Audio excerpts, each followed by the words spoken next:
Let's cut some over-directed face framing layers using the point cutting technique on this beautiful long hair.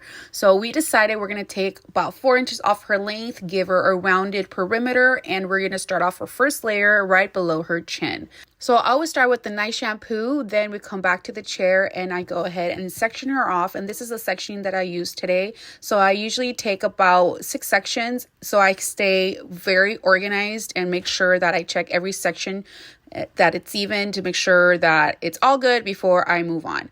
The first thing we're going to do is cut a perimeter. And what I like to do with my clients is I like to usually recline the chair back because when the hair is really long, it goes over the chair and it doesn't always give you a straight cut. So after reclining the chair back, I ask the client to tilt the head forward. That gives me a flat surface to work on, and I go ahead and start cutting. I took off 4 inches, working each section down and making sure that it's all nice and even. Once I've completed cutting all of the hair in the back, I tilt the chair forward and move to the front to start on her first layer. That's going to be our guide. Grabbing a little piece hair from each side of the parting, I bring it down to her chin to create our first guide, and I cut. Then we bring the hair up and I cut once again because this is going to give me kind of like a tapered look. Then I split the sections back and put them back where they belong. And then on angled sections, I grab little pieces and start cutting. I angle my hand a little bit and I keep following that guide all throughout. And here you see I'm using a point cutting technique. This is going to soften up her ends and it's not going to make it too bulky, especially because she has short hair. Here I'm actually pointing out that I'm actually following a straight line. I'm using her nose as a guide to where I'm going to over direct the hair. And I do the same thing on both sides, and then I will check for balance, make sure that both sides are balanced. And sometimes they're not, so then you just go ahead and fix that. So in this case, you'll see the portion on the right hand side is not so even, so we're going to go ahead and balance that out and make sure that they both match so we can go ahead and move forward. Then I split the hair back where it was and I over direct the whole section over to kind of get rid of any extra hair that's over hanging, and I do the same thing to the other side. Okay, first section is completed. Check for balance once again, and let's move forward. Next, we're going to grab the sections from the parietal ridge sides and match them up to the layer that you have in the front, and just continue cutting until it all matches. And do the same thing with the other side. Once you have both sides, the initial section for both sides done, check for balance, make sure they're both even. If they aren't, just go ahead and make sure that they are both evens, and then continue cutting the rest of these sections out. The reason I like doing these sectionings is because it really does keep me organized, and it makes sure that I stay consistent with my cut and I don't get lost with the hair, especially for someone that has so much hair like she does. Once the front is cut and balanced, I section off the back, I section off the crown, and then I section off the center of the hair, and then I have the nape area there, and I split it in half. I go ahead and take a little piece and tilt the client off to the side and connect the back nape with the parietal ridge sides, and just grab little pieces of hair and connect everything together. And once I'm finished with this, I'm going to check for balance once again to make sure that we're staying consistent throughout the whole cut.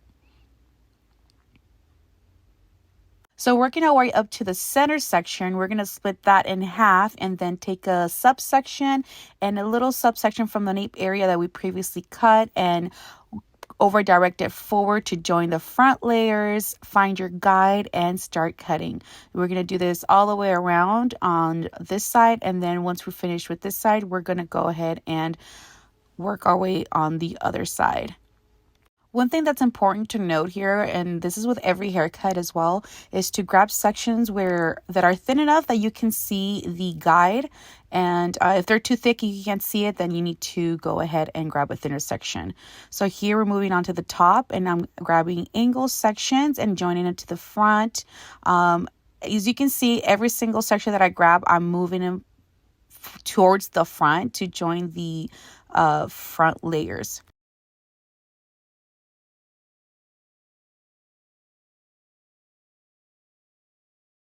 Once this side is finished, we move on to the other side and do the same thing. And remember that every time you finish the section, always check balance. Make sure that both sides are even, because when they're not even and you continue cutting hair, it's really hard to find where you drop the ball.